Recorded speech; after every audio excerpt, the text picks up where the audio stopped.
Hey everybody, it's Master Gallengeist here, bringing you my review for Shenmue the Animation Season 1 on Toonami, as this was done in conjunction between Adult Swim and Crunchyroll. And it broadcast in dub. I don't know if it would be any different in sub, so take that as you will. However, this is an anime based on the video games of Shenmue, pretty much wrapping up video games 1 and 2 in this one season. Now, I do not like the Shenmue games. I don't hate them. It's just the way the story and everything's kind of told and how you kind of interact in the game really isn't for me. Now, I can understand them being big at the time and everything, but it just didn't work for me, and I didn't really get engrossed in the story, even though there is like potential there. So I kind of liked seeing it more in animation form because I didn't have to deal with certain bullshit mini games and shit like that. So that kind of helped me, but it still didn't help that it somewhat got boring, and it's just like, all right, I understand having to try and adapt this, but it's even like, ooh, ugh. So it that kind of neutrality, if you will, on the games kind of followed me into the animation. I was open, but after seeing how it would be done through these 13 episodes, it was just more like, yeah, I'm okay. Like, it didn't help me with character development or story to really get into any kind of potential. And the main animation style was nothing to write home about either. Not that it was horrible, but it's just very much just there. Like, it doesn't enhance anything or really drag, like, pull me into the world or whatnot. It's just like, okay, you did this. Alright.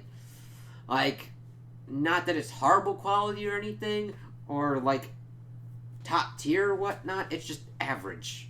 It's like if you picked a random anime and were like, and it really doesn't have a distinctive style to me. Its action scenes are at least well enough, especially when you get towards the end.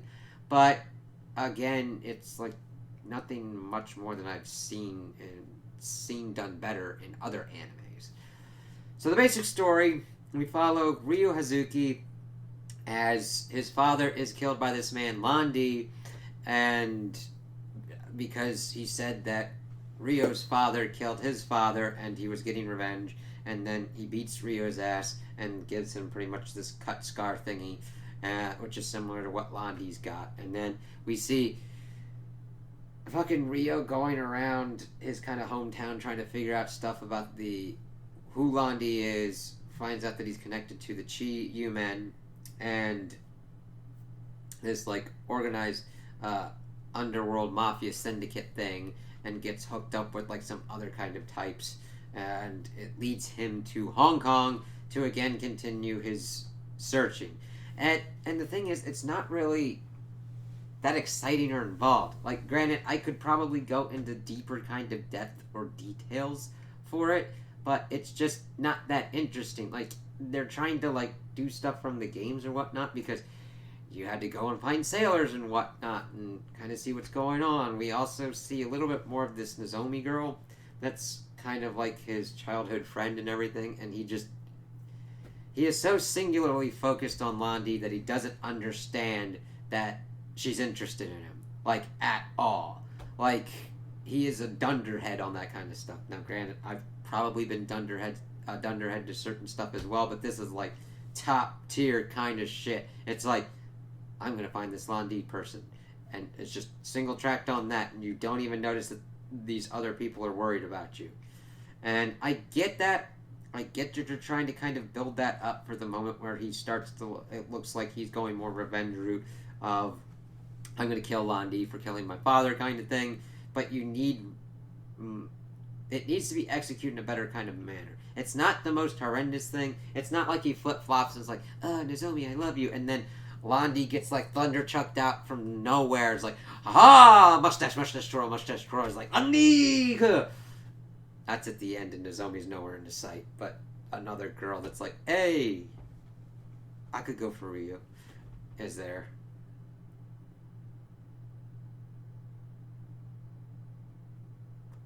Sorry, I'm just thinking if he's got any kind of qualities similar to Kirito, but they don't fucking chuck every woman at him. They don't. So it's not that bad. But Joy's got interest in him for, like, you could have plausible reasons, but it's not delved in enough to really get to that kind of point where you kind of believe it. Or, like, believe and do it enough. At least for me. If you do, that's cool. That's you. You like this? Go for it. My attempt in reviewing this is not to remove anyone's enjoyment for things. Alright? And the thing is, I don't hate this. I've seen other things that I've watched and I'm like, I want my fucking time back. This was at least a different kind of way to experience Shenmue's story in a way that wouldn't overtly frustrate me and having to do some kind of gambling minigame or fuck around with the forklifts. I don't hate the forklifts, but I don't give a shit about them enough. Though granted, the things that I really liked were the opening and the opening part and the ending part. That opening part, it's a good theme song, good stuff going on. Yeah. But we see him just pretty much going around in a singular focus, slowly learning stuff and slowly learning martial arts moves. And the thing is, I kind of rather would have liked a better kind of melding and joining of his plot of trying to figure out the truth about his father. And then, of course, there's this thing with this Shenmue woman in this other village that there's this prophecy of, like, a dragon and a phoenix. And, of course, there's a dragon and a phoenix mirror, and Londi needs it. We learn later on that it's connected to a Qin Dynasty treasure that should bring it back. But also to kind of like this mythology that this dragon's going to rise up and try and destroy the world. And this phoenix going to, like, come down with, like, flapping and shit. And that some dude will come from a land from the Far East, Rio, having the power to either realize his dreams or, like, destroy shit. And we'll see how he kind of works out. And the thing is, they keep expounding that, especially in the beginning, and it's like, okay, that's interesting, but you need to do something with it, otherwise I don't give a fuck about it. I don't. And I don't need it to be supernatural. I could have rather just had a, like, kick-ass martial arts thing. Like, the thing needed to be tighter focused onto that story and just see, like, some things going on with Ryu, learning new moves, learning all more about martial arts, which we kind of also get in the Hong Kong bit, where he gets beset by, like, pickpockets and stuff from this kid Wong and Joy, and then goes to this Li Xiao Tao lady who won't teach him because he needs to learn the Wuda, which is this kind of stuff for, like, martial arts, and he goes around to various people and learns various kind of different things as he starts learning skills and shit. And we learned that Li Xiao Tao's brother is Londi, and that revenge and everything kind of consumed him, and she doesn't want the same thing to happen to Rio. And he doesn't really kind of get it until the end of the season, as he is able to kind of focus and fight this big fucking asshole dude. And because he lost his shit going after Londi, he's like, oh, you improved, but then he completely still wrecks his ass as he then flies away. He's like, they were looking for this Yuan Zhu dude. It's like, Bailu Village. Okay, and then he flies the fuck away. It's like, alright, and then Rio goes to the same village, finds this Shenhua chick. Her father finished this kind of work, and we see two big things out the, like, dragon mirror and the phoenix mirror, made from these stone kind of things. And she's given a sword, and she's supposed to go with Rio. It's like, that's where it ends. It's like, alright. And I know there was a third game for Shenmue, and that had issues as well, but I'm like, I'm good. I played the first two, and I'm like, alright, I understand this is seminal for people, and really kind of good for them, ain't my cup of tea. And the thing is, I don't think it's bad, and I don't hate it. I'm just like, yeah, it's not for me. And this anime kind of, like, reinforced that. I'm like, okay, let's see this story in a different kind of context, and it's like, wow, I am bored. I'm not really caring that much about the characters, and I'm not caring that much about the action scenes. Granted, the action scenes do showcase character pretty well, where Rio just went off his shit and tried to kick Londi's ass, and Londi's like, I don't even really need to kill you, man. So just step the fuck off. So, would I recommend this to people? If you are mega uber fans of Shenmue, I think you'll at least get some enjoyment out of it. So, yes, if you have no idea what Shenmue is and are thinking of, oh, okay, it's a revenge kind of centered story that could potentially have character development, that's what you should think in the beginning, but it doesn't really execute well enough on those kind of potentials to really make it worth something. Like, this is like a neutral kind of thing for me. I wouldn't put it on the back. I would have to be hard pressed to put it on in the background. Like, I'd have to have nothing. Like, no other kind of anime. Not putting on like an MCU movie or whatnot that I don't have to listen to because like absorb a lot because I've already seen it like 1,000 times and I just need something on in the background. It's like, all right, it's there.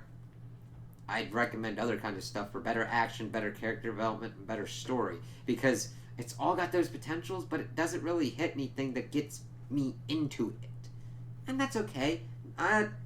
Not everything's for me, and if it's for you, go for it and enjoy it. I hope you like that. But yeah,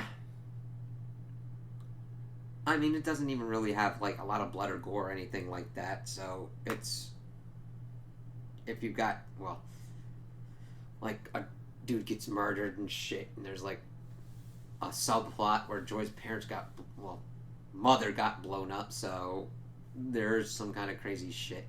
But it doesn't ever get like horrendously like, holy shit, that motherfucker's arm got like blown off or broken off or ripped off or anything like that. Nothing kind of intensely gory, nothing overtly violent except for like martial arts fighting, and I would recommend a lot of other stuff: Naruto, Bleach, Dragon Ball, One Punch Man, Full Metal Alchemist, a lot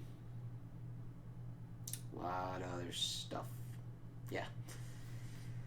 And that's alright. I mean, I'm glad I watched it to understand why I'm not that much into it. Like, I don't really latch on to Rio's character, even though he seems like an archetype and everything that would work. This kind of stoic dude that's trying to figure out what's going on, and then his motions overtake him at certain pivotal moments that lead to insane shit that he needs to kind of learn about. And then I do like the exploration of various different martial arts styles, except it's presented in a way that's completely an uninteresting and unappealing way for me, which sucks because that's the shit that I'm into. I'm into those weird, funky, freaking weird ass kung fu and martial arts movies, alright? The ones that are just like out there and whatnot, and learning about different kind of stuff like that, and just seeing weird and wacky characters. I'm into that shit. And this just didn't grab me, and it's like, yeah, that kind of sucks, but it happens. So those are my opinions on Season 1. Tell me what you guys think in the comments below. If you liked it, if you didn't like it, if you agree with me, if you disagree with me. Also, like and subscribe, and I hope you have a good day.